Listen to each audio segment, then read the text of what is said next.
እግዚአብሔር አምላክ የተባረከ ይሁን ጌታን። ስለዚህ ማለዳ እጅግ በጣም አድርጌ ያመሰግናለሁ። ፕሮግራማችንን በጌታ በኢየሱስ ስም እንጀምራለን። በጸሎት እንጀምርና ከዛ ወደ ፕሮግራማችን እንሄዳለን። ፓስተር መለይ የምትችል ከሆነ ብትጸልይልን። እሺ تحجزالها الرش وانت عايز تحمل الشيخ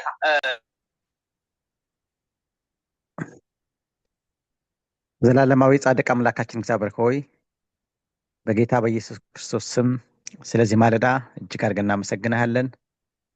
ጌታ አምላካችን እግዚአብሔር ሆይ ነው ደግሞ በዚህ በአንደኛ ጢሞቴዎስ መጽሐፍ ላይ ያስተማርከን ስላለው መልካም ነገር እግዚአብሔር ሆይ ጥልቅ ያንተ ቃል እግዚአብሔር ሆይ ያደረክልን ስላለ የመገብከን ስላለ እናመሰግናለን።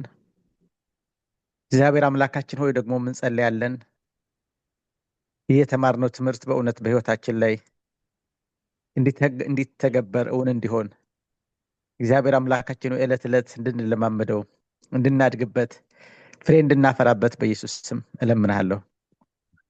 እግዚአብሔር አምላካችን ሆይ ደግሞ ዛሬ የምንማረውን ትምህርት እንድትባርክልን ወንድማችንና አላዛርን አንተ እንድታግዘው እግዚአብሔር ሆይ በጌታ በኢየሱስ ክርስቶስ ስም እስከ ዛሬ ረድተዋል። እግዚአብሔር አምላካችን ሆይ በእውነት በርሱ ስላስቀመጥከው ጸጋ ስምህ ለዘላለም ይባረክ። ጌታ አምላካችን እግዚአብሔር አሁንም አብስተህ እንድትረዳው እግዚአብሔር ያንተ ጸጋ በህይወቱ በበለጠ እንዲገለጥ እንጸልያለን። እግዚአብሔር ሆይ ይህን ጊዜ እንድትባርክልን እግዚአብሔር አምላካችን ሆይ እንጸልያለን። ሁሉን ለታመኑ እጆችህ አደራ አሳልፈን እንሰጣለን በጌታ በኢየሱስ ክርስቶስ ስም አሜን። እግዚአብሔር አምላክ የተባረከ ይሁን። ጌታን ስለዚህ ማለዳ እጅግ በጣም አድርጌ አመሰግናለሁ። እግዚአብሔር እየረዳን እንግዲህ ዛሬ የመጨረሻውን ክፍለ ጊዜ የጥናታችንን የመጨረሻውን ክፍለ ጊዜ የምንመለከትበት ጊዜ ይሆናል። እንግዲህ በማስታወቂያን ለመላክ እንደሞከርኩት ዛሬ በዚህ ማለዳ አደራውን መጠበቅ በሚል ሐሳብ ላይ ጳውሎስ የሚጠቀልልበትን መጽሐፉን የሚጠቀልልበትን ሁለት ቁጥሮች በመመርኮዝ የዕለቱን እንመለከታለን። እግዚአብሔር አምላክ የተባረከ ይሁን። ዛሬ እሱን ካደረግን በኋላ የሚቀጥለው ሳምንት መጽሐፉን እንከልስና የዛኑ ቀን በሚቀጥለው ሳምንት የመጨረሻችን ይሆናል። መጽሐፉን መከለስ እንዳለብን ስላመንኩ ነው። አንድ ሳምንት ከእንደገና መጨመር እንዳለብኝ ከፓስተር ኃይሉ ጋር ተነጋግረን አንድ ሳምንት ኔክስት ዊክ መጽሐፉን እከልስና ከዛ የዛን ቀን እጨርሳለሁ ማለት ነው። ግን ደግሞ ዛሬ ጳውሎስ የጨረሰበትን ሁለት ቁጥሮች እንመለከታለን። ምዕራፍ 6 ከቁጥር 20 እስከ 21 ያለውን ሐሳብ እንመለከታለን። እግዚአብሔር እንግዲህ እየረዳን ከሜይ 11 ጀምሮ እስከ ዛሬ ድረስ ለ7 ወር ያክል የእግዚአብሔርን ቃል በዚህ መልኩ ስናጠና ከኔ ጋር ቆይተናል። ጌታ ስለረዳን ነው፣ ስላገዘን ነው። ካለምንም ዲስትራክሽን እግዚአብሔር መልካም ስላደረገ ነው ይሄ የሆነው እና እግዚአብሔርን ስለዛ በጣም አመሰግናለሁ።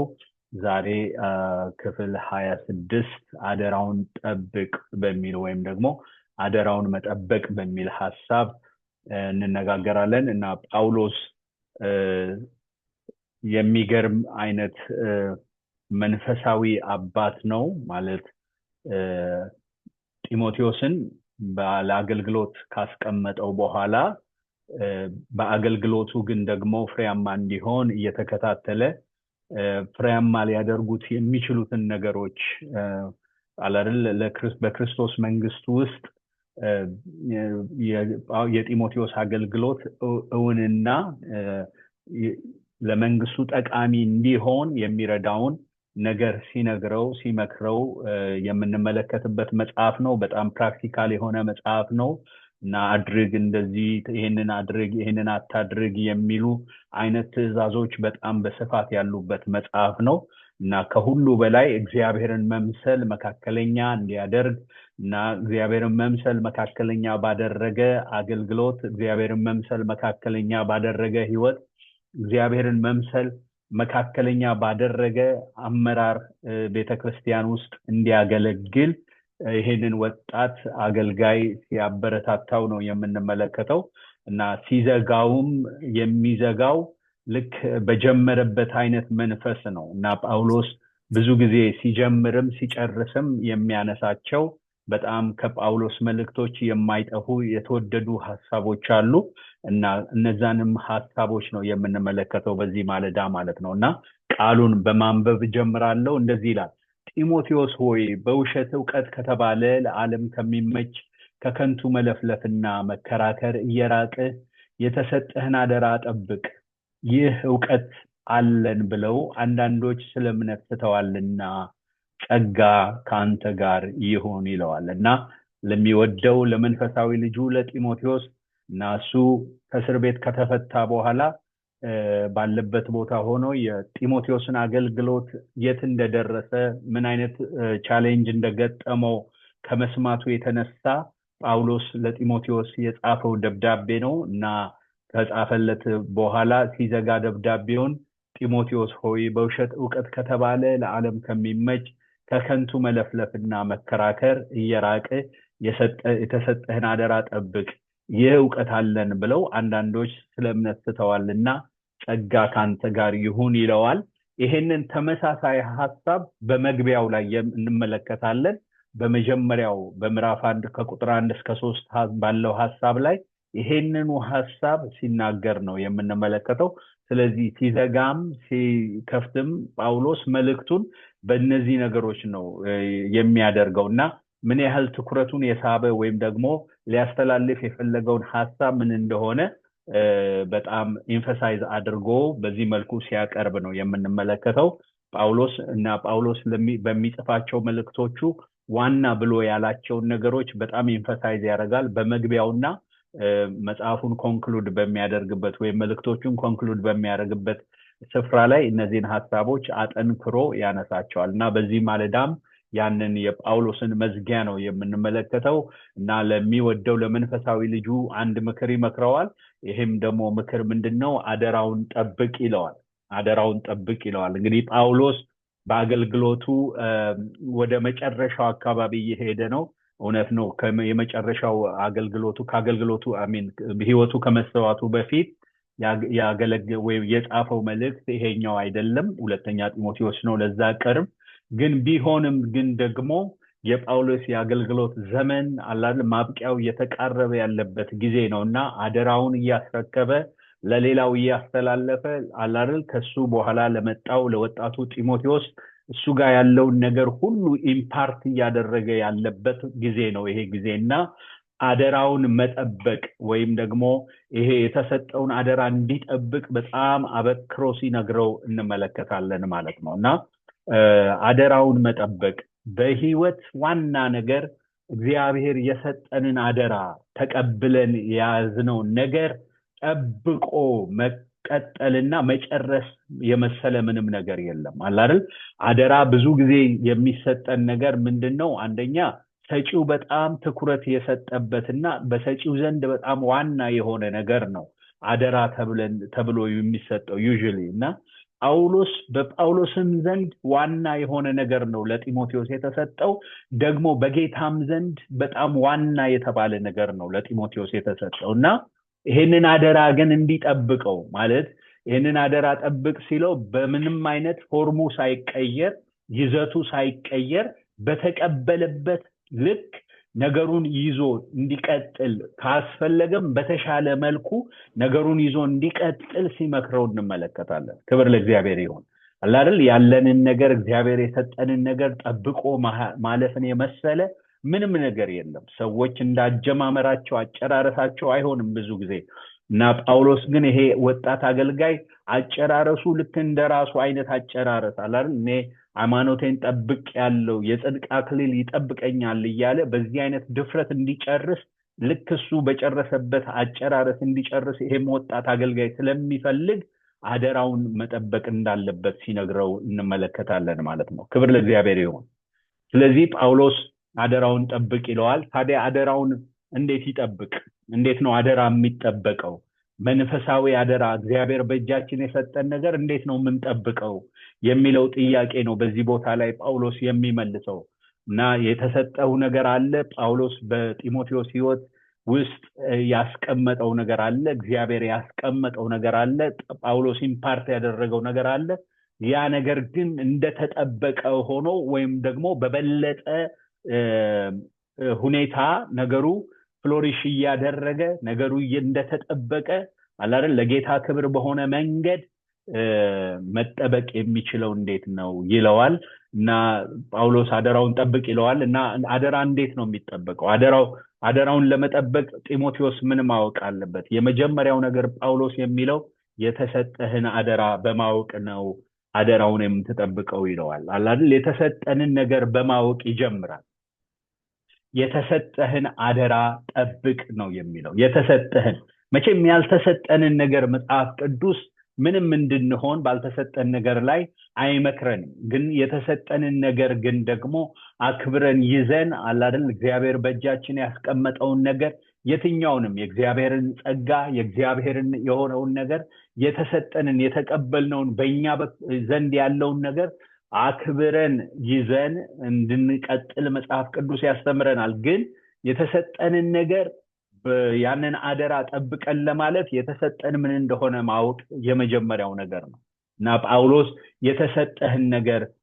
የተሰጠህን አደራ ጠብቅ ይለዋል። ምንድነው የተሰጠው አደራ? አደራ የሚለው ቃል በዚህ ክፍል ላይ የምንመለከተው አደራ የሚለውን ቃል ፍቺ የመጣው የግሪኩ ቃል ፓራቴኬ ከሚለው ሐሳብ ነው። ይሄ ሲተረጎም አደራ ወይንም ለአንድ ሰው የተሰጠ እምነት ማለት ሲሆን ይሄ አደራ የሌላ ሰው የሆነ ነገር ግን በእኛ እጅ እንድንከባከበው ያለ ነገር መሆኑን ያመለክታል። አይደል? የሰጠን ሰው በጣም የሚጠነቀቅለትና በጣም የሚወደው ነገር ነው። ግን ደግሞ እኛ ጋር በአደራ መልኩ ያስቀመጠው ነገር ነው። ስለዚህ ለዛ ለሰጪው ዋና የሆነ ነገር ነው ማለት ነው። እና ለዛ ነው በምድራችንም ላይ እንደምንመለከት ብዙ ስለ አደራ ብዙ አዲስ ነገር አይደለም ለኛ። ብዙ አደራን በተመለከተ ብዙ የምናውቀው ነገር አለ። ሰዎች አደራ ይሰጣሉ። በሰማይና በምድር ይሄንን ነገር አደራ ሰጥቻለሁ ይላሉ። ሰዎች ሊሞቱ ሲሉ የመጨረሻ የህይወት ማብቂያቸው ላይ አደራ ይሰጣሉ። በጣም ቫልዩ የሚያደርጓቸውን ቤተሰቦቻቸውን እነሱ በሌሉበት ዘመን ያንን ነገር ማድረግ ይችላሉ ወይም ደግሞ ቤተሰቤን መንከባከብ ይችላሉ ብለው ላሉት ሰው ያንን አደራ ይሰጣሉ። እና አደራ ለኛ አዲስ ነገር አይደለም። እና ጳውሎስ ይሄንን አደራ እንዲያውቅ ነው የሚለው። የተሰጠህን ነገር እንድታውቅ እያለ በዚህ ክፍል ላይ ሲናገረው እንመለከታለን ማለት ነው። ከዚህ የተነሳ ይህ አደራ ከእግዚአብሔርና ከሐዋርያት የተቀበልነው አሁን በእኛ ዘንድ የሚገኝ ነገር ነው ማለት እንችላለን። እግዚአብሔር አይደል በመንፈሱ በቃሉ በኩል አድርጎ የሰጠን በእኛ እጅ ያስቀመጠው ነገር እኛ ጋር ያለ ነገር ከሐዋርያት የተቀበልነው ንጹህ የሆነው ወንጌል ንጹህ የሆነው የእግዚአብሔር ቃል እሱ በእኛ ዘንድ እስካለ ድረስ እግዚአብሔር ለኛ አደራ የሰጠን ነገር ነው ብለን ማለት እንችላለን። እና ጳውሎስ የመጀመሪያው አደራውን ለመጠበቅ አድርግ የሚለው ነገር የተሰጠህን አደራ እወቅ ነው የሚለው። የተሰጠንን ነገር ማወቅ የመሰለ ምንም ነገር የለም ወገኖቼ።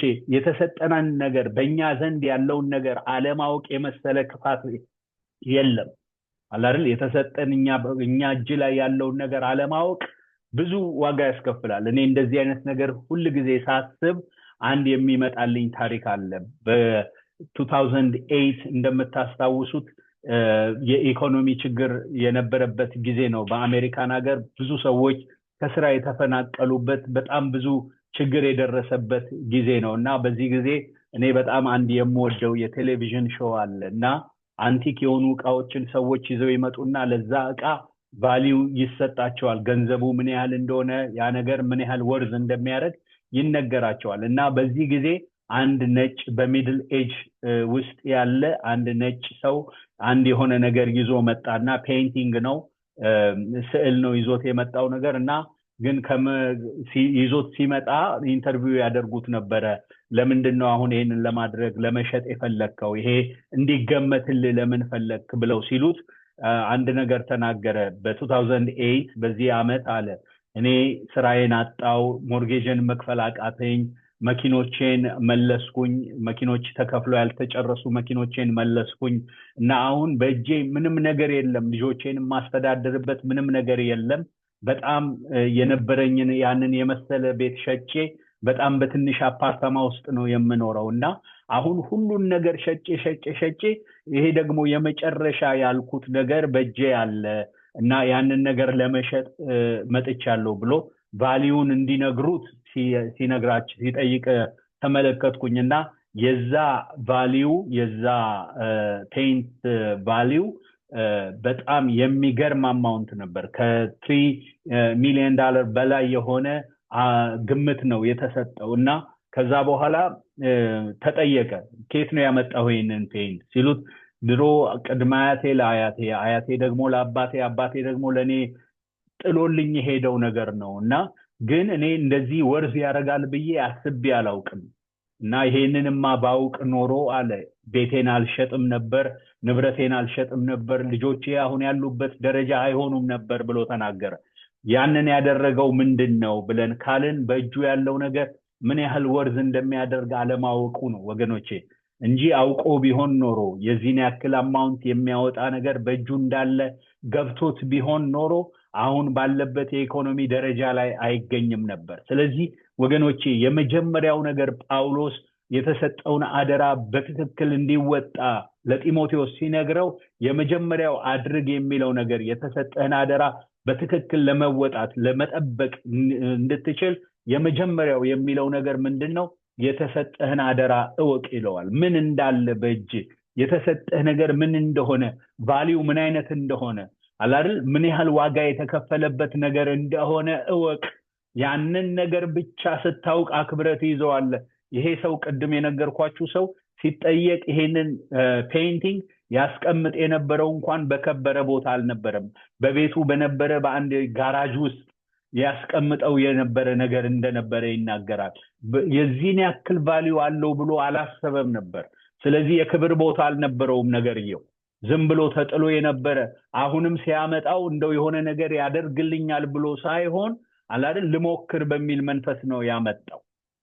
በሚል መንፈስ ነው ያመጣውና አንዳንድ ጊዜ ወገኖቼ በእጃችን ያለውን ነገር አለማወቅ የመሰለ ኪሳራ የለም በእጃችን ያለውን ነገር ማወቅ ዋና ነገር ነውና ጳውሎስ ለጢሞቴዎስ የሚለው ነገር የተሰጠህን አደራ በትክክል እንድትጠብቀው ካስፈለገ የተሰጠህ ነገር እወቅ ይለዋል ክብር ለእግዚአብሔር ይሁን ስለዚህ የተሰጠንን ነገር እግዚአብሔር በእጃችን ያስቀመጠውን ነገር በማወቅ እግዚአብሔር ይባርከን አላህ ብዙ ጊዜ ብዙ ሰዎች እንትና ጋር ያለውን ነገር ያከብራሉ ግን እነሱ ጋር ያለውን ነገር አያከብሩትም አላህ ሌላ ቦታ ስላለ ነገር በጣም ተመስጠውና በጣም ተሰጥተው ይናገራሉ ግን እነሱ ጋር ስላለው በእነሱ ዙሪያ ስላለው ነገር ብዙም ደንታ አይሰጣቸው እና ብዙ ጊዜ የውጪ ነገር ነው የምንመለከተው ከኛ ውጪ ባለ ነገር ነው በጣም ፋሲኔትድ የምንሆነው እግዚአብሔር ግን በእኛ ውስጥ ያስቀመጠው በእኛ ውስጥ ያደረገው ለኛ የሰጠን ነገር አለና ጳውሎስ ለጢሞቴዎስ የሚለው ነገር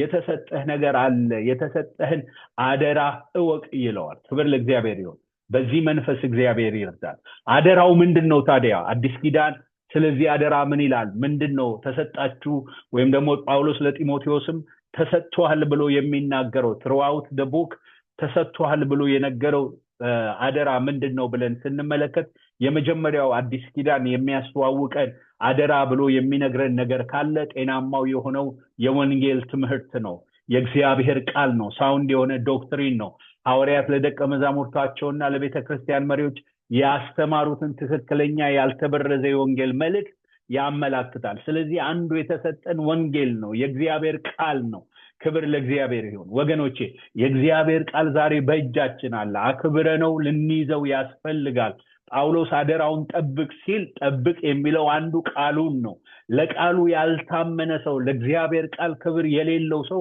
እግዚአብሔር የሰጠውን ነገር መጠበቅ አይችልም የተሰጠው ነገር ቃሉ ስለሆነ ማለት ነው ስለዚህ ጤናማ የሆነውን የእግዚአብሔርን ቃል ጠብቅ የተሰጠህ አንዱ ነገር እሱ ነው ሲለው ሳውንድ የሆነውን ዶክትሪን ትክክለኛ የሆነውን ዶክትሪን አላደል በየዘመናት ይሄንን ትክክለኛ የሆነ ትምህርት ሐዋርያት ያስተማሩትን የሐዋርያትን ትምህርት የሚበርዝ ነገር ይመጣል መልካሙን አደራ በውስጣችን በሚያኖረው በመንፈስ ቅዱስ ጠብቅ ይለዋል በሁለተኛ ጢሞቴዎስ ምዕራፍ 1 ቁጥር 14 ላይ መልካሙን አደራ በውስጣችን በሚኖረው በመንፈስ ቅዱስ ጠብቅ። ይሄ መልካም አደራ ጤናማ የሆነው የእግዚአብሔር ቃል ነው። ወገኖቼ ዛሬ ለእግዚአብሔር ቃል ያለን ቦታ ምን አይነት ነው? አላደል ትውልዱ የእግዚአብሔር ቃል አላደል በአንድ ዘመን በጣም የእግዚአብሔር ቃል ብርቅ የሆነበት የእግዚአብሔር ቃል ለመስማት አላደል እንዳሁኑ አይነት እድል ያልነበረበት ዘመን ነበረ። አሁን ደግሞ እግዚአብሔር ጸጋውን አፍሶ እግዚአብሔር በሚገርም ሁኔታ በብዙ አስተማሪዎች በብዙ መንገድ የእግዚአብሔር ቃል እየተሰበከ እየተነገረ ያለበት ዘመን ነው። ነገር ግን ይሄ ከመሆኑ የተነሳ የእግዚአብሔርን ቃል አብልጠን ልናከብረው ነው የሚገባው፣ አብልጠን ልንወደው ነው የሚገባው፣ አብልጠን ልንሰጥለት ነው የሚገባው እንጂ ተራ ሊሆንብን አያስፈልግም። ክብር ለእግዚአብሔር ይሁን። እና ጳውሎስ በዚህ ክፍል ላይ የሚለው ነገር ለአማኞች ከተሰጡ አደራዎች መካከል የመጀመሪያው ጤናማው ትምህርት ወይም እውነተኛው የእግዚአብሔር ቃል ነው እያለ ሲለው እንመለከታለን። ከዛ የወንጌል አገልግሎት ነው። የወንጌል አገልጋይ ለመሆን የተሰጠ እድል እግዚአብሔር እኛን የመረጠበት ወንጌል እንድናገለግል የተመረጥንበትን ያንን ነገር ነው አንዱ መጽሐፍ ቅዱስ እንደ አደራ አድርጎ የሚናገረው። አላደል ይሄ አደራ ተሰጠኝ፣ ይሄ ኃላፊነት ተሰጠኝ ታማኝ አድርጎ ስለቆጠረኝ ይላል ጳውሎስ። እና አንዱ ሌላኛው አደራ የወንጌል አገልግሎት ነው። ወገኖቼ ይሄ አደራም ነው ፕሪቪሌጅም ነው። እግዚአብሔር የሰጠው ለአማኞች የተሰጠ አደራ ነው፣ ፕሪቪሌጅም ነው ማለት ነው። ስለዚህ ሁለተኛ የሚያስተዋውቀን አዲስ ኪዳን የወንጌል አገልግሎትን ጤናማ የሆነውን ትምህርት ወይም የእግዚአብሔርን ቃል አንደኛው የወንጌል አገልግሎትን ከእንደገና የእምነትና የህይወት ንጽህናን አደራ ይለናል። መጽሐፍ ቅዱስ አደራ ከሚላቸው ነገሮች መካከል ጤናማ የሆነውን ትምህርት አደራ ይለናል፣ የወንጌልን አገልግሎት አደራ ይለናል፣ የእምነትን ህይወትና ንጽህና አደራ ይለናል። ይልቁንም ጳውሎስ ለጢሞቴዎስ ደግሞ በዚህ ክፍል ላይ እስካሁን ባጠና ነው አደራ የሚለው ነገር እግዚአብሔርን መምሰል ነው። ክብር ለእግዚአብሔር ይሁን። እግዚአብሔርን የመሰልን እንድንሄድ መጽሐፍ ቅዱስ ያስተምረናል። ጳውሎስ ለጢሞቴዎስ ብዙ ነገር አደራ ይለዋል። ግን ከነገሮች ሁሉ አላል ዋና አደራ የሚለው ነገር ምንድነው ብለን ካልን ይልቁንም በዚህ ክፍል ላይ እስካሁን በተመለከትነው በመጽሐፍ ውስጥ የምንመለከተው ነገር እግዚአብሔርን መምሰል። ክብር ለእግዚአብሔር ይሁን። ስለዚህ አደራውን ልናውቅ ያስፈልጋል። አደራው ምንድነው? አደራው ጤናማ የሆነ የእውነት ቃል የእግዚአብሔር ቃል ነው፣ የወንጌል አገልግሎት ነው፣ የእምነትና የህይወት ንጽህና ነው፣ እግዚአብሔርን መምሰል ነው። ጳውሎስ ይሄንን ነገር እያነሳ ነው። እነዚህን ነገሮች ነው በአዲስ ኪዳን በየትኛው መጽሐፍቶቹ ላይ አደራ ብሎ ከሚያስቀምጣቸው ነገሮች መካከል እነዚህን እናገኛለን። የተሰጠህን እወቅ ይለዋል። እና የተሰጠህን የሚለው ሐሳብ ሰጪ ያለ ተቀባይ ያለ የሚለውን ነገር ያመላክታል። ይሄ ቃል አደራ ሁለት አካላትን አሳታፊ መሆኑን ያመላክታል። አደራ የሚሰጥ አለ እግዚአብሔር ነው፣ አደራ የሚቀበል አለ አማኝ ነው አገልጋይ ነው። እና ሁለቱም አደራውን በተመለከተ የሚጠበቅባቸው ነገር አለ። አንደኛ አደራ የሚሰጠው ሰው ወይም ደግሞ አደራ ሰጪው እግዚአብሔር ለአደራው ብቁ አድርጎ ይቆጥረናል ወይም ደግሞ ለአደራው ታማኝነትን ይጠብቃል። አደራ ከሚቀበለው ሰው ታማኝነት ይጠበቃል። አደራ የሚቀበለው ሰው ደግሞ ለአደራው ብቁ ተደርጎ ስለተቆጠረ ታማኝነት ሊኖረው ያስፈልጋል። ክብር ለእግዚአብሔር ይሁን። የወንጌል አገልጋይ እንዲሁም ማንኛውም አማኝ ይሄ አደራ ተሰጥቶታል ወይም ተቀብሏል። በአደራ መልክ የተሰጠን ነገር ሁሉ አንድ ቀን አደራ ሰጪው ሲመጣ የሰጠውን አደራ በነበረበት ሁኔታ ወይም ከሰጠበት ጊዜ በበለጠ ሁኔታ ሆኖ ሊያገኘው ይፈልጋል።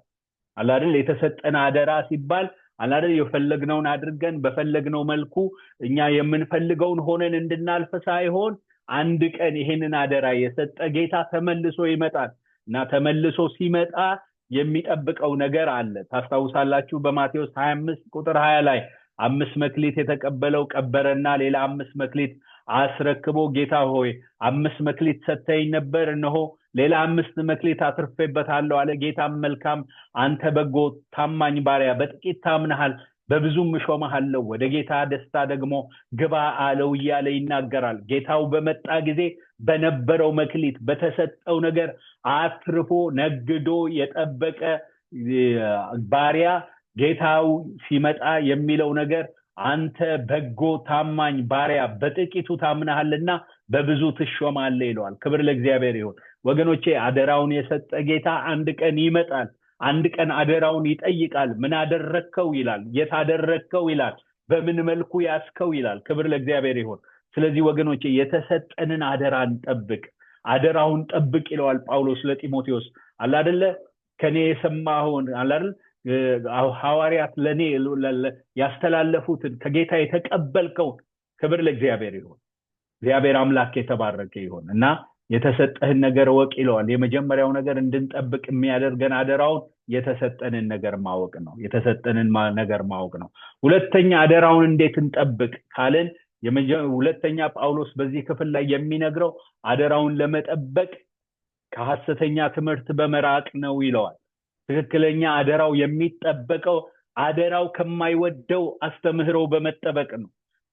አደራው ንጹህ ነው። አደራው ከእግዚአብሔር የመጣ ነው። የእግዚአብሔር ያክል ነው አደራው የእግዚአብሔር ያልሆነ ነገር እንዲቀላቀልበትና የእግዚአብሔር የሆነውን መልክ የሚያበላሽ ነገር እንዲገባበት መጽሐፍ ቅዱስ ይሄ እንዳይሆን ያስተምራል። ስለዚህ ጳውሎስ ጢሞቴዎስን ምን ይለዋል? ከሐሰተኛ ትምህርት በመራቅ ነው ይሄን የተሰጠህን አደራ መጠበቅ የምትችለው። ጢሞቴዎስ ሆይ በውሸት ዕውቀት ከተባለ ለዓለም ከሚመች ከከንቱ መለፍለፍ እና መከራከር እየራቅህ ይለዋል።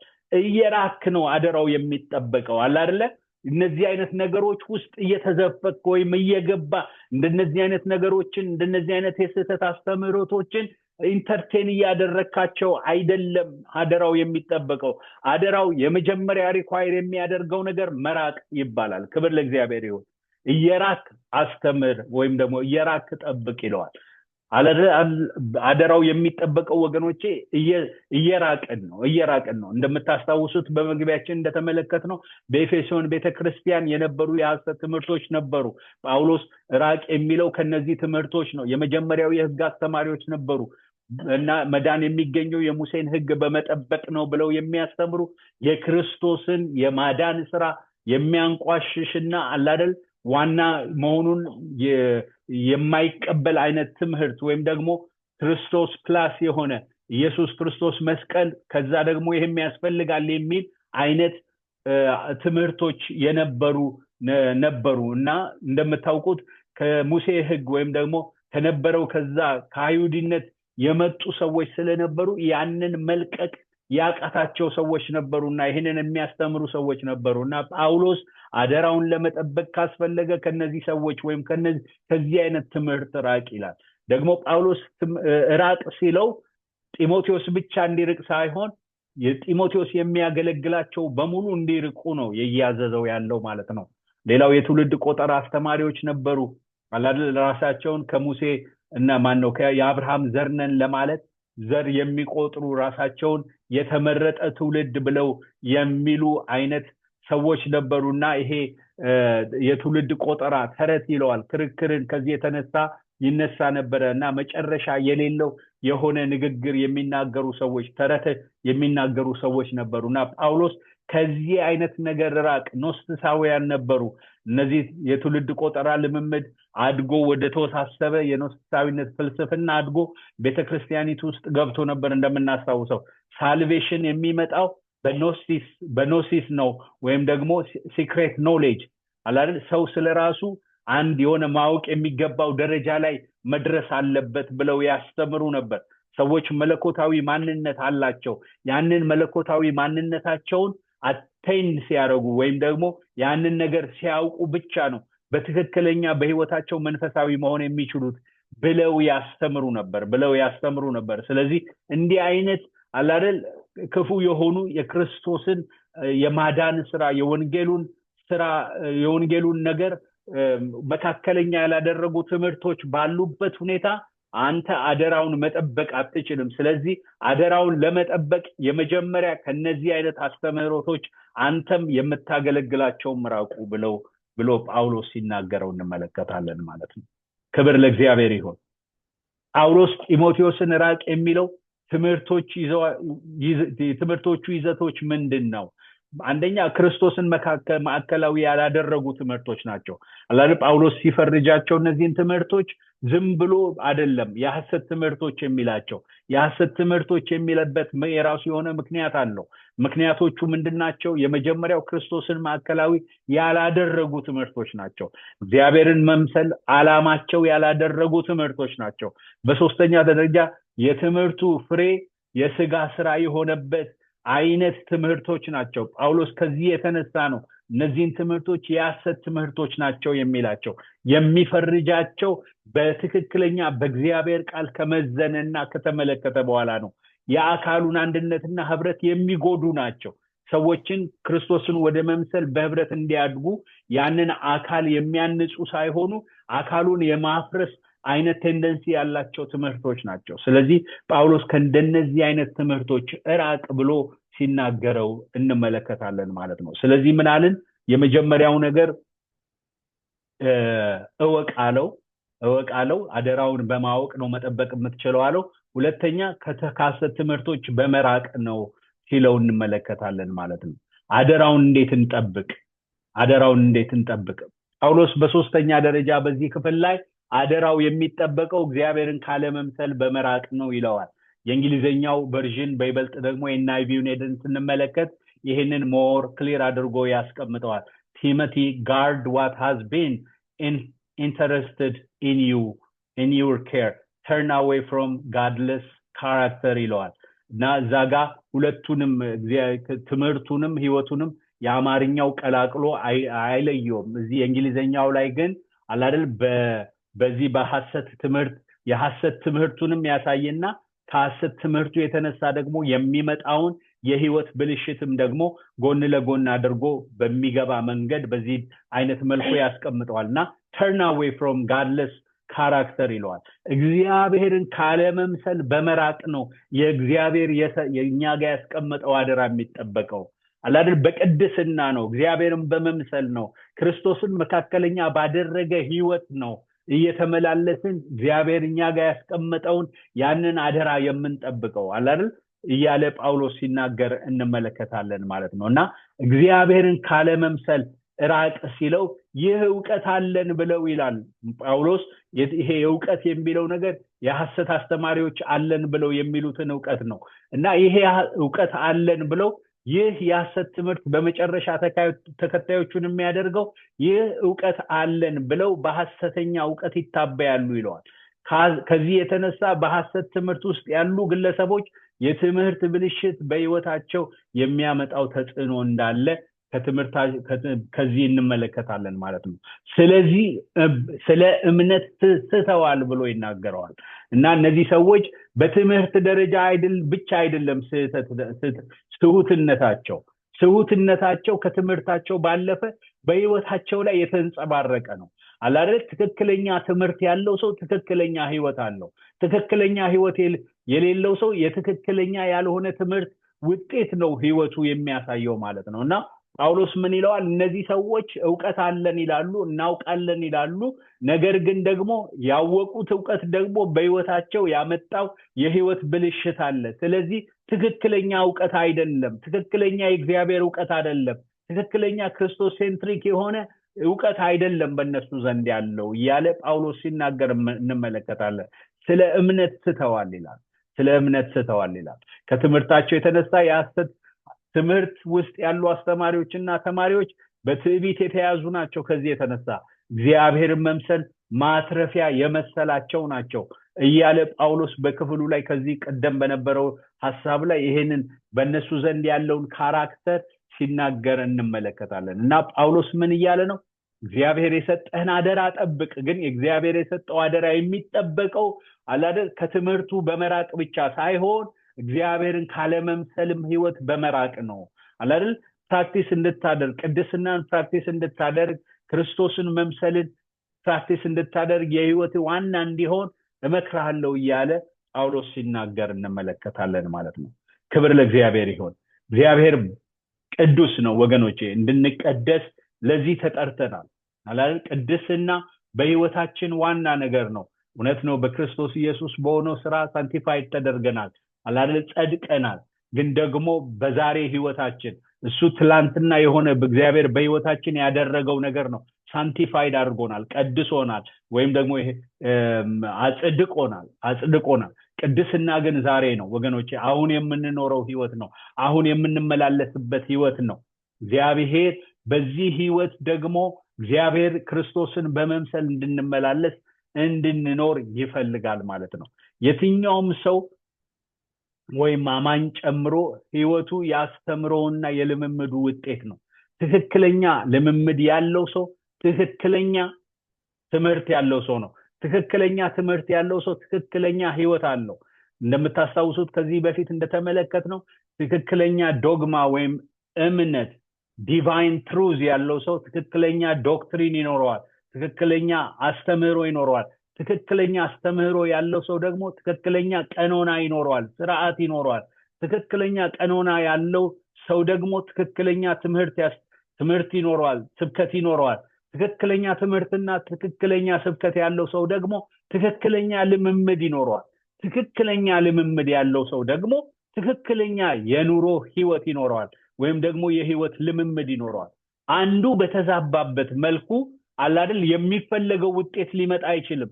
ትምህርት ከተዛባ ትክክለኛ የህይወት ይኖራል ብሎ ማሰብ ዘበት ነው።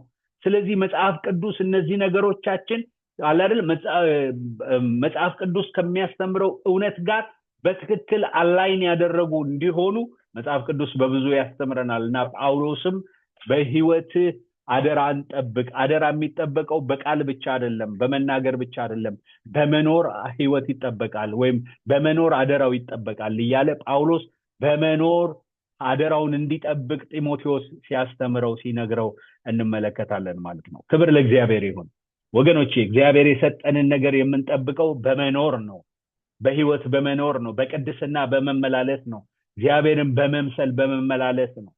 እና ጳውሎስ ይሄንን እያለ ለሚወደው መንፈሳዊ ልጁ ሲነግረው እንመለከታለን። በአራተኛ ደረጃ አደራውን እንዴት እንጠብቅ፣ የተሰጠንን ነገር እግዚአብሔር የሰጠንን በእጃችን ያደረገውን ነገር እንዴት እንጠብቅ። መጽሐፍ ቅዱስ በዚህ ክፍል ላይ ጳውሎስ ለሚወደው ለመንፈሳዊ ልጁ የሚመክረው ነገር ወይም ደግሞ የሚባርከው ቬንዲኬት ያደርገዋል ማለት ቬንዲኬሽኑን ስንመለከት የእውቀት አለን ብለው አንዳንዶች ስለ እምነት ስተዋልና ካለው በኋላ ቃሉን የሚዘጋው ወይም ቻፕተሩን የሚዘጋው ጸጋ ካንተ ጋር ይሁን በማለት ነው። ጳውሎስ ለጸጋው አብሮነት በመሰጠት ነው ወገኖቼ እግዚአብሔር የሰጠን አደራ የሚጠበቀው። ጸጋ ካንተ ጋር ይሁን። ጳውሎስ በመግቢያው ያነሳው ትልቅ ቁም ነገር ከነበረ እንደምታስታውሱት ስለ ጸጋና ምህረት ካንተ ጋር ይሁን ብሎ ጸጋ፣ ምህረት፣ ሰላም ብሎ እነዛን ሶስት ነገሮች እንደተመለከተ እንመለከታለን። ጳውሎስ በየትኛውም የመልእክቶቹ መግቢያና መዝጊያ ላይ የማይረሳው ነገር ካለ ጸጋ ነው ወገኖቼ። ካለ እግዚአብሔር ጸጋ አሁን ጳውሎስ በእነዚህ 6 ምዕራፎች ውስጥ እንዲያድርግ ያለው ነገር ሊሆን አይችልም። ጸጋ መደምደሚያው ነው። የሚያስችል ጉልበት አለ ከእግዚአብሔር ዘንድ። ክብር ለእግዚአብሔር ይሁን። ጸጋው ከአንተ ጋር ይሁን። ይሄንን አሁን ያልኩን ነገር እንድትሆን የሚያደርግ ጸጋ ካንተ ጋር ይሁን። ክብር ለእግዚአብሔር ይሁን ወገኖቼ። እግዚአብሔር ጸጋውን ይሰጣል። ጸጋውን ባልሰጠበት ሁኔታ አይደለም ሁኑ ያለን አላደል። እነዚህ ትእዛዛቶች አላደል እነዚህ ኢንስትራክሽን ነው ሲሰጥ የነበረው ጳውሎስ በእነዚህ 6 ምዕራፎች ውስጥ አገልጋይ ምን መምሰል እንዳለበት፣ ቤተክርስቲያን ምን መምሰል እንዳለባት፣ አስተዳደር ምን መምሰል እንዳለበት ሲናገር ክርስቶስን መምሰል አላደል እግዚአብሔርን መምሰል እያለ ሲናገር ከቆየ በኋላ የሚከፍተው መጽሐፉን ሲከፍተውም ሲዘጋውም ጳውሎስ በጸጋ ነው የሚከፍተው፣ በጸጋ ነው የሚዘጋው። በመካከል ነው እንደ ሳንዱች ሌሎቹ ነገሮች ያሉት ወገኖቼ። ጸጋ ባልቀደመበት፣ ጸጋ ማብቂያ ባልሆነበት ህይወት ላይ አላደል የሚፈለገው ነገር ሊሆን አይችልም። ጸጋ ይባላል። በሰው ህይወት እግዚአብሔር የፈለገውን ነገር የሚያደርግበት መንገድ ጸጋ ይባላል። ሃሌሉያ። መጽሐፍ ቅዱስ የእግዚአብሔር ጸጋ ተገልጧል ይለናል። ሰዎችን ሁሉ የሚያድን የእግዚአብሔር ጸጋ ተገልጧል።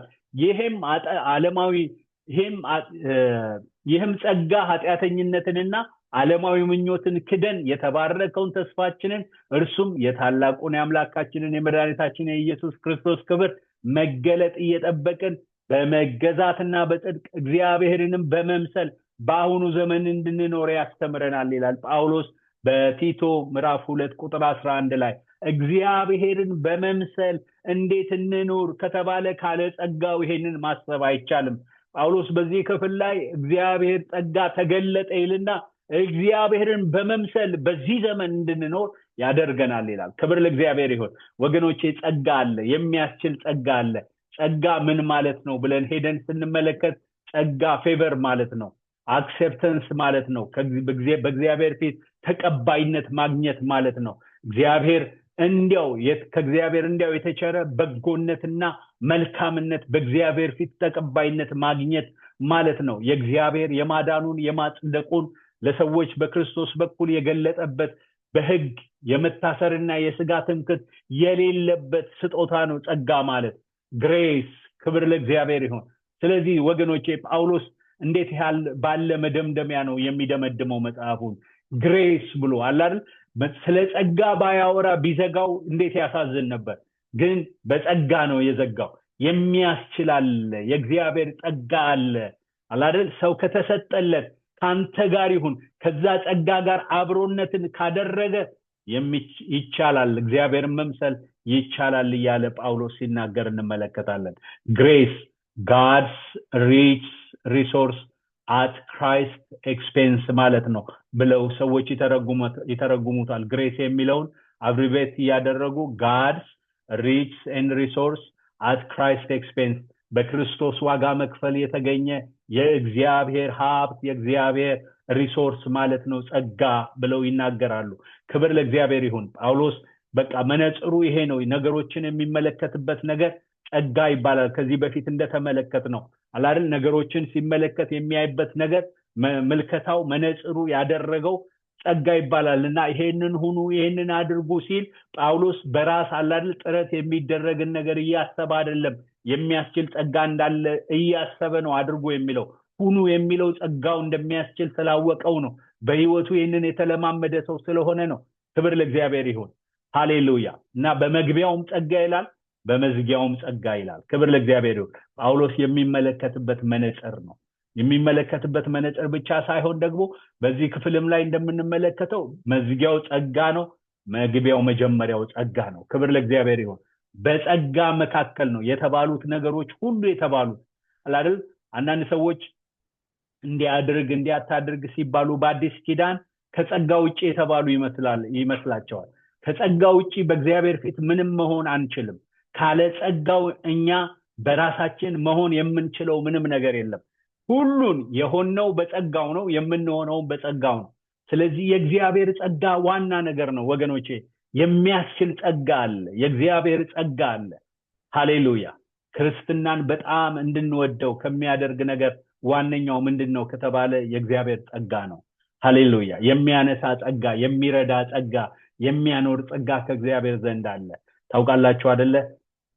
ጆን ኒውተን የተባለው የእግዚአብሔር ሰው በመጨረሻው የህይወት ዘመኑ አሜዚንግ ግሬስ የተባለውን መዝሙር የዘመረ እስከ ዛሬ ድረስ በየትኛውም ስፍራ የሚዘመር መዝሙር ነው።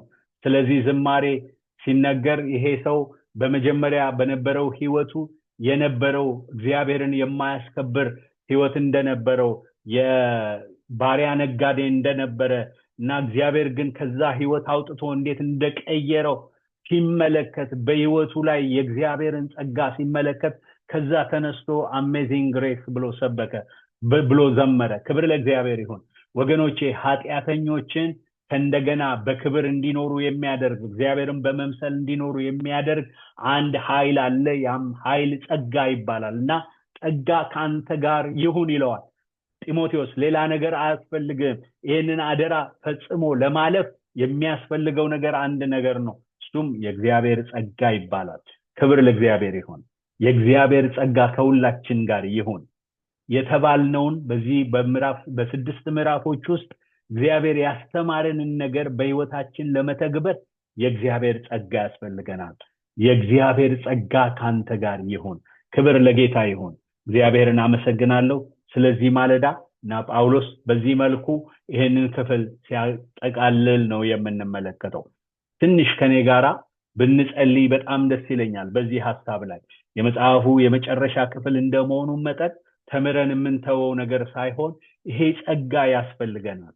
ይሄ ጸጋ በህይወታችን ሊገለጥ ያስፈልገዋል። ማለት ጸጋ ካንተ ጋር ይሁን ሲለው ጳውሎስ ለጢሞቴዎስ ጸጋው ስለሌለ አይደለም፣ ግን የጸጋውን አስፈላጊነት ሊያሳየው ስለፈለገ ነው። ስለዚህ ዛሬም ቢሆን የእግዚአብሔር ጸጋ ያስፈልገናል እና ጌታ እንዲረዳን በዚህ ህይወት እግዚአብሔር በሚፈልገው ማንነት ልክ እንድንገኝ ጌታ መልካም እንዲያደርግልን ከኔ ጋር እንጸልይና እንጨርሳለን። ሃሌሉያ። እናመሰግናለን የእስራኤል ቅዱስ እግዚአብሔር በጌታ በኢየሱስ ክርስቶስ ስም። እግዚአብሔር ሆይ በእነዚህ 7 ወራት ስለሰጠህን አስደናቂ ጊዜ እግዚአብሔር ሆይ ክብር ለስምህ ይሁን፣ ምስጋና ለስምህ ይሁን፣ ታላቅነት ለስምህ ይሁን። እግዚአብሔር ሆይ በቃልህ እግዚአብሔር የዘላለም አምላክ ስላስታጠቀን ስለተናገርከን ጌታ ሆይ አንተን በመምሰል ህይወት እንድንመላለስ እግዚአብሔር ሆይ አቤቱ ጌታ ሆይ በጎነት ፈቃድ እግዚአብሔር ሆይ በዚህ መጽሐፍ ላይ እንድንሰነብት ስለነበረ እግዚአብሔር ሆይ እናመሰግናለን። በጌታ በኢየሱስ ክርስቶስ ስም እኔ ጸልያለሁ እግዚአብሔር ሆይ ይሄ ጸጋ በእያንዳንዳችን ህይወት ጌታ ሆይ የሚያኖር ጸጋ እግዚአብሔር የዘላለም አምላክ የምንሰማው ብቻ ሳይሆን ጌታ ሆይ በህይወታችን የምንተገብረው እንዲሆን ጌታ ሆይ የተማርነው ትምህርት እግዚአብሔር ሆይ በህይወታችን ትርጉም ያለው እንዲሆን እኔ በጌታ በኢየሱስ ስም ጸልያለሁ። የእግዚአብሔር ጸጋ ተገልጧል ተብሎ እንደተጻፈ ይሄ የተገለጠው ጸጋ እግዚአብሔር ሆይ በህይወታችን እግዚአብሔር ሆይ እንዲሰራ እንፈቅዳለን። ጌታ ሆይ አቤቱ እግዚአብሔር የዘላለም አምላክ ለዚህ ለጸጋ እግዚአብሔር ሆይ ራሳችንን በዚህ ማለዳ እንሰጣለን። እግዚአብሔር የዘላለም አምላክ በናዝሬቱ በጌታ በኢየሱስ ስም ጸልያለሁ። እግዚአብሔር ሆይ አንተ ከማትወደው ህይወት ወጥተን እግዚአብሔር ሆይ አንተ ወደምትቀበለው ህይወት ጌታ ሆይ አቤቱ እግዚአብሔር ሆይ አንተ ደስ ወደምትሰኝበት እግዚአብሔር ሆይ በጸጋው ወደ ሆነው ጌታ ወደዛ ነገር እንድታስገባን በኢየሱስ ስም ጸልያለሁ። እግዚአብሔር የዘላለም አምላክ እኔ ጸልያለሁ በሰሙኝ ወገኖቼ ላይ ጌታ ሆይ ከዚህ ከመጣው ካንተ ከእግዚአብሔር ቃል የተነሳ እግዚአብሔር ሆይ በኔም ህይወት በወገኖቼም ህይወት ጌታ ሆይ ካንተ የሆነ ነገር እንዲሆን እኔ ጸልያለሁ በጌታ በኢየሱስ ክርስቶስ ስምና ስልጣን ጌታ ሆይ የእግዚአብሔር ቃል እግዚአብሔር የዘላለም አምላክ ሁለትም አፍ ካለው ሰይፍ ይልቅ የተሳለ ነፍስና መንፈስን ጅማትና ቅልጥምን እስኪለይ ድረስ ይወጋል ተብሎ እንደተጻፈ እግዚአብሔር ሆይ በጌታ በኢየሱስ ክርስቶስ የቃል ጉልበት በመካከላችን እንዲሰራ እኔ ጸልያለሁ። እግዚአብሔር ሆይ ክብር ለስምህ ይሁን፣ ታላቅነት ለስምህ ይሁን፣ ምስጋና ለስምህ ይሁን። እግዚአብሔር የዘላለም አምላክ ይሄ ጸጋ በየቤቶቻችን የፈሰሰ ይሁን። እግዚአብሔር ሆይ በትዳራችን ላይ ያንተ ጸጋ ይፍሰስ። እግዚአብሔር ሆይ በቤተክርስቲያናችን ያንተ ጸጋ ይፍሰስ፣ የሚያስችል ጸጋ ይፍሰስ። እግዚአብሔር ሆይ የሚያስችል እግዚአብሔር ሆይ የክርስቶስ ጸጋ በክርስቶስ የተገለጠው ጌታ እግዚአብሔር ሆይ አቤቱ የሚከለክል ነገር እንዳይኖር ጸልያለሁ። ጌታ ሆይ ያንተን ጸጋ የሚያስጥል ማንኛውም ነገር ጌታ ሆይ ከኔም ከወገኖቼም ህይወት እግዚአብሔር ሆይ የተነሳ እንዲሆን የተወገደ እንዲሆን ጸልያለሁ። ስለ ሁሉ ነገር ተመስገን። አቤቱ ጌታ እግዚአብሔር የዘላለም አምላክ ከዚህ በኋላም ያለውን ጊዜያችንን አንተ ባርክልን። እግዚአብሔር የዘላለም አምላክ መስማት ብቻ እንዳይሆንብን ጌታ ሆይ ቃልህን ስንሰማ ፒዩሪፋይ ስለሚያደርግ ስለሚሰራ አሁንም በህይወታችን ሳናውቅ የተሰራ ነገር ስላለ እናመሰግናለን። አቤቱ እግዚአብሔር የዘላለም አምላክ ሁሉን ለአንተ አደራ አሳልፌ የሰጠው ጌታ ሆይ ስለሰማህን ስለ ዘላለምም ስለምትሰማን ተመስገን። በአንድ ልጅ በጌታ በኢየሱስ ስም አሜን። ክብር ለእግዚአብሔር ይሁን። ጨርሻለሁ። ጌታ ይባርካችሁ። የሚቀጥለው ሳምንት ክለሳ እናደርግና መጨረሻው መጽሐፉን እንዳለ 6ቱንም ምዕራፍ በአንድ ክፍለ ጊዜ ያየናቸውን ነገሮች ከልሰን በዛው እንጨርሳለን። እግዚአብሔር አምላክ ይባርካችሁ። ጌታ መልካም ነው። እግዚአብሔር ይባርክህ። አንድ ሐሳብ መስጠት ፈልጋለሁ። በእነዚህ 6 ምዕራፎች የተባረከ ጊዜ ጥልቀት ያለው ትጋትና መሰጠት ስላየው በሁሉም ፊት ላመሰግን እወዳለሁ። መጨረሻው ላይ ግን ምዕራፉን በመከለስ ብቻ ሳይሆን አንድ የጥያቄ እድል ብትሰጥ ኮምፕሊትድ ይሆናል ብዬ አስባለሁ። አስብበት።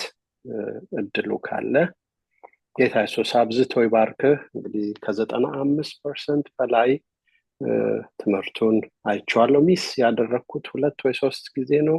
እሱንም ወደኋላ ሄጄ አይቼዋለሁ እና ተባረክ ማለት ፈልጋለሁ። እሺ ፓስተር በጣም አመሰግናለሁ። ኦኬ ኔክስት ዊክ ክለሳውን ካደረግን በኋላ ፕሮባብሊ ጥያቄውን በሚቀጥለው ጊዜ ደግሞ እንደዛ እናደርጋለን። እግዚአብሔር አምላክ ይባርካችሁ። እኔም መናገር የምፈልገው ነገር አለ፣ ግን ኔክስት ዊክ በክለሳው ጊዜ እናገራለሁ። እስከዛው ተባረኩልኝ። በዚሁ ጨርሳለሁ። ጌታ ይባርክ። አላዛር ተባረክ። አሜን አሜን አሜን። ጌታ ይባርክ። አላዛር ተባረክ። አሜን አሜን ጌታ ይባርክ። ወንድም አላዛር ተባረክ። አሜን አሜን። እግዚአብሔር አምላክ ይባርክ። አላዛር ሻዬ አሜን አሜን። ተባረኩ። አንተም ተባረክ አላዛርሻ። በሰላም ዋሉ ወገኖች። አሜን አሜን። ተባረክ አላዛርዬ። አሜን። መልካም ቀን። እግዚአብሔር ከሁላችን ጋር ይሁን። አሜን አሜን። ያብዛልህ፣ ባለበት ይባርክህ። አሜን አሜን።